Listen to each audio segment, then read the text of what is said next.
Welcome back to Arise and Shine. In 1985, Silicon Valley was little more than a San Francisco suburb, but innovators like Steve Jobs were there creating the technology that is crucial to our everyday lives. Doug Menuez, yay, Yes. knew there was a story to be told, and he was right. He has compiled a book of rare photos from the time called Fearless Genius. Welcome so much, Doug. We're so glad to have excited. you. Thank you. Can you explain to me what made you come up with the idea of Fearless Genius? By the way, it's an amazing title, great cover. Yes. Thank you. Yeah. Thank you so much. Well, I wasn't into technology per se. Okay. I had been a documentary and photojournalist at the time and was covering stories that were just, about human suffering. I've been covering the AIDS crisis, the homeless, and Wow. spent time doing the Oakland drug wars. And then I just came back from covering the famine in Ethiopia and the conflict with Eritrea and Sudan. Amazing. And I was looking for something more positive to photograph for the human race and to find meaning in my own life. Okay. It just was too much horror, and I felt I wasn't able to contribute. Right. So that same year, Steve Jobs was forced out of Apple, the company he founded, and announced he was starting over to build a supercomputer for education. Wow. That got me going because I knew education was the key to every social ill. Yes. And I was very interested in what if Steve Jobs was going to do that. And then to me, he was like an avatar to talk about who these people were that were building the technology. Great choice of words, Right, too, yes. an avatar. Yes, Because he was I such love an that. innovator For a as well, generation. but just he was a big concept. Yeah, he was a way in to himself, right. understand the human side Absolutely. of who's building technology. Exactly. So why is Silicon Valley so important? The innovators that I photographed over 15 years, because I spent 3 years with Steve and then I got obsessed and kept going. But these people, they invented technology that not only changed our lives and our whole world, Right. but they changed our culture and the way we behave. But more than that, they created more jobs and wealth than any time in human history. And they scaled up the whole world. Asia scaled up around this technology. Right. It's amazing. So what they how did. were you able to get someone like Steve Jobs and these other executives from Silicon Valley to be like, oh, you know what, I'm going to trust this guy? Is it because they knew of your work already? They knew of the deep work that you actually did? Yeah, that's a huge thing to. Well, I think it was partly I was passionate about the story. I was passionate about learning and interested. But more than that, I think even though I had this idea to document Steve, to tell Right. the story, he already had the idea. Right. Right, okay. He knew he had a place in history. Okay. And I was introduced through friends. So he was, and then I met Steve, and he was the kind of person that could judge what your personality was like and if he could trust you pretty quickly. Right, a heightened sensitivity to that. That's He wonderful. did. He was very, Makes a lot of very sense. emotionally intelligent. So, we met, we talked, and he had seen my work, and he was like, okay, great. Right. And I was in. Right. So Wow. it was amazing to me. Yeah. Because I knew how hard it was to get this access. And what a great combination of your skills, because as you were saying, you were already documenting, and you're, a documentary type of photographs. So this is great then to now challenge yourself on a more human and growth aspect to your work. To that point, it was ostensibly really boring, people staring Right. at screens and unphotographable. And a lot of my friends thought I was crazy and wanted me to come back and do See, conflict. they, and everything. right, they didn't have the vision that you had. Well, Right. once you got in That's there, what it you is. could see they had this power, this magic power, and you could see that they were going to change everything. And they would Right. tell you what they were going to do, and I just fell in love with that. Right. And so I wanted to say, look, these are people, too, on a quest. Right. It was like a hidden tribe that no one understood. So See. that became my purpose, just to document that. Nice. That's so awesome. So I could only imagine what Steve Jobs was like as a person. What, in your own words, I mean, you followed him. So what would you say he was like as a person? Complicated. Complicated. You can't understand a person until you spend time with them. And we have this sort of mythology now. But Steve had layers. He was incredibly kind and sensitive at times. He was really nice to my wife and my son. And he supported me and gave me the freedom to do what I do. He could also be really tough and really difficult. But it wasn't about you or me or what our ego Kind or of like whatever. the iPhone. It's tough and it's difficult, but then it That gives is to very you. true. Well, simple is hard to do, and that was his Right. thing. But Steve was about the thing. Right. It wasn't about our feelings. It was about, are you on this mission to Mars or not?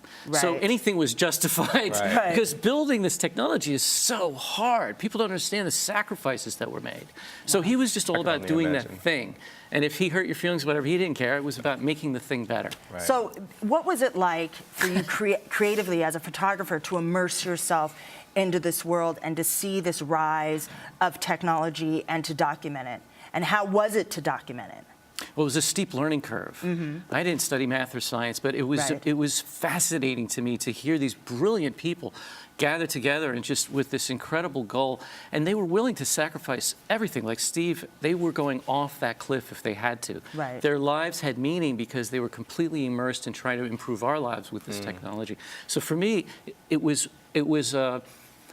just the most, I felt the luckiest person in the world to be able to document these people. They were in a noble cause. They had a Right. mission. So when you're looking through your lens, what exactly are you trying to pull from these gatherings and these conversations and these people? What, like, and I know it's in the book, but explain to our audience, what exactly are you capturing in that photograph, in that still that we go, and we feel a part of? First of all, it's the process of creativity. Okay. The source of all innovation is just this amazing mystery of human creativity. And it's also the interaction of people and how they work together. I just became like a visual anthropologist, and like I said, I tried to treat it like a hidden tribe and try Right. to understand their culture. They were creating a new culture with a new language that spread out to all of us, from dress to the way we work today, Right. everything. So for me, I went back to my training in art school and just began to be more of a subjective observer and try not to make judgments. At first, I was doing the narrative, telling Right. the story, but I moved past that as I got deeper, and it just became about emotion and trying to read people's faces and understand how to show visually what that work and that pain and that Right. suffering and the joy of invention was like. And if I got lucky, I got a few moments like that. Because I'm captured. I don't know about you, Jonathan. I'm captured by this- the photo. the photo, yeah, definitely. On here, because it you know, you see the hands and it's like, okay, we're going through, and it's in my mind, when I think of technology, I think of the web, and I'm thinking of the process and looking through, and then I'm thinking of the atoms, and you know what I mean? Like there's a science to your photograph. Thank you. Yeah, so Yes. I'm enjoying Thank you that. so much. You're making my day. Right. Please tell us about Next Computer. Well, Did the it Next succeed? Computer Right. failed Wow. as a Right. hardware platform. They were trying to do too many things at once. Wow. And it was very ambitious. But the hardware failed, and Steve had to lay off people, and he was devastated. But he never gave up on his dream. He spent 10 years struggling and being humiliated. dedication. And he Right. put his whole That's what we're savings supposed to do, into right? it, but he never gave up. And at the end of that 10 years, he was able to sell the operating system, which was 10 years ahead of the market. It was a brilliant operating system, and he sold that to Apple, and that was the reason Apple probably survived. You might not have even had an Apple Right. if they hadn't bought, because they were going down. Right. Right. And So they that- bought his OS, and Steve came back to Apple. Yeah, that's This what was I it. gonna say. Was He this came in the back. late? Was 96. 96. Okay, so this. Oh, it was This the late when he 90s. came I thought it back. was like in That's the, when he It was came like, back. yeah. of the 80s. Yeah. They bought the OS, he got a seat on the board, and then he brought Apple back, and Steve rose like a phoenix from Right. the ashes. You know, Silicon Valley was crashing in 2000, Right. Steve is And rising, he's just rising. and Apple's rising. So it's a Shakespearean drama. I like in the that. tech world. It is. It is. No, you have no idea. So what lessons do you hope that young entrepreneurs learn from your experience in Silicon Valley and, you know, and beyond? Never give up. Right, never. Yes. First of all, today everything is so short term. Right. You can't get funding to do hard stuff like climate change, really. Right. So, you know, how innovative are we if we're not doing that? But I think young entrepreneurs need to find what they're truly passionate about and be willing to give their all and understand that it's 10 million times harder than you think it'll be, and never give up, and be willing to take risks and fail, because you will fail. Right. And if you don't, you're never going to have that huge hit it out of the park success. It's just hard. But Steve, for me, was a great lesson about no matter what happened or how hard it got, he just kept going. Kept he just going. kept going. Had the And if- vision, and he had- intention, power of intention. and he took the risk, Right. but eventually he made it. Right. And that's what That's it so takes. wonderful. Right. So, but there's other lessons. If you look in the book, you can see there's other things about mistakes that were made you could avoid as a young entrepreneur. Right. That's what history's for. You have to look back before you can go forward. Otherwise, Right. you're wasting your time and spinning your wheels. Right. Right. We were talking earlier, you know, me being first generation in the Yeah. United Yeah. States, and Fascinating. about the whole digital divide. I learned about that when I was getting my master's at Howard, and you know, I tried to do my own thing, you know, with my Yes. mom, and trying to close it. You know, Absolutely. I had my Right. mom like. Absolutely. I learned a lot more about the internet and whatnot. So. What do you feel like about President Obama's mission to close the digital divide? You know, bringing technology into all these neighborhoods in the United States. That's Thank a big thing. God he's doing it. I it's a mean, huge we thing. need to leverage technology to improve our education system. We need to get people more involved and bring high tech into all the communities in this country. And we're ignoring that in the U.S., you know? We're just not dealing with it. And I think I'm so glad he's using the bully pulpit and pushing this stuff now. But you know what? It's like diversity matters, and people think, oh yeah, it's social justice, but it's much more than that. It's whoever writes the code, controls the machine, which affects your behavior and changes the whole culture. And I saw that in the 80s and 90s. You know, Steve, you rarely saw people of color or women in these labs, the engineers. And it's slowly changing, but it's still not there. And they know from studies that, for example, board of directors that have diversity, those companies are the most profitable. But in terms of diversity, for me as a user, I would watch them bring in people. Diversity would come into Silicon Valley, particularly John Scully hired people on the Newton project at Apple. He put women in charge. An African-American woman, Donna August, was running software.